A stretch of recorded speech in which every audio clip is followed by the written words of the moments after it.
Hi, it's Ginger again. Devotionals with Ginger. Still reading The Chosen, 40 Days with Jesus, and we are on day 11. I know it's taken me a little while to get here, but give me a break. This one's called Proclaim. Luke 4:18 through 19 says, "The Spirit of the Lord is upon me, because he has anointed me to proclaim good news to the poor. He has sent me to proclaim liberty to the captives and recovering of sight to the blind, to set at liberty those who are oppressed, to proclaim the year of the Lord's favor."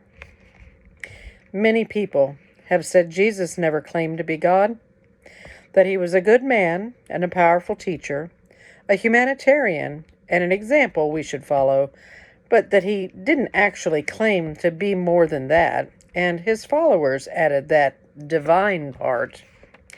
Incorrect. Take, for instance, this moment in the synagogue in Nazareth, his hometown. He showed up on a Sabbath, like he'd always done, and volunteered to read from the scroll of the prophet Isaiah.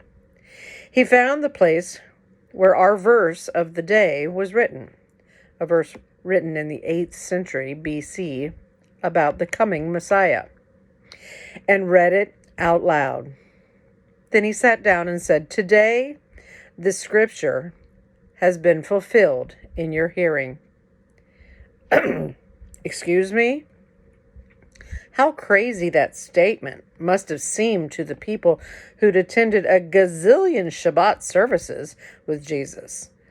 He'd grown up in their small town, sat under the rabbi's teaching, played games with the kids in the street, whittled wood with his dad, and, according to the Bible, wasn't above average in any visible way.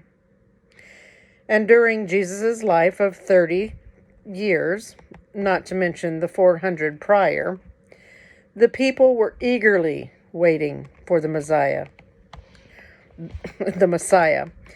and the one who would be king and liberate them from oppressive Roman rule. At least that's what they assumed the Messiah would be and do. But they misunderstood the prophecies. To proclaim good news to the poor.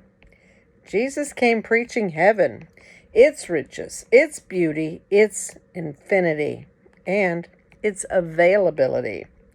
He came with the message that there's more to life than what we see, more for those literally disenfranchised and more for those impoverished in their souls, to proclaim liberty to the captives. Jesus wasn't a political liberator. He was a spiritual liberator. He came to pronounce freedom from the sin that enslaves and all the eternal consequences it ensues. Recovering of sight to the blind. Jesus healed people physically, but the physical healing was only a picture of what was necessary spiritually. Jesus came to open people's eyes and hearts to their sin, to their need for help and mercy, and to his desire and ability to restore them, to proclaim the year of the Lord's favor. Jesus and the gift of salvation he would offer expressed God's favor toward us, a world in desperate need of him. Jesus was indeed a good man and a powerful teacher, one who was kind and loving and inclusive and all that. But he also claimed to be the fulfillment of Old Testament prophecy regarding the one who would save the world. And on that Shabbat day, or that Sabbath day, in his quiet hometown, he proclaimed it in a way no one in the room misunderstood. The long foretold Messiah you've been preaching about in your synagogues for centuries, I'm him. The prayer focus. Thank God for his heart for the oppressed. Ask him to give you that same heart and then ask Him for courage to proclaim the good news as boldly as Jesus did. The moving forward bullets. Which of Jesus' character qualities most stand out to you in this story? What do you think Jesus began his 3 years? Why do you think Jesus began his 3 years of ministry with this particular public display in his hometown?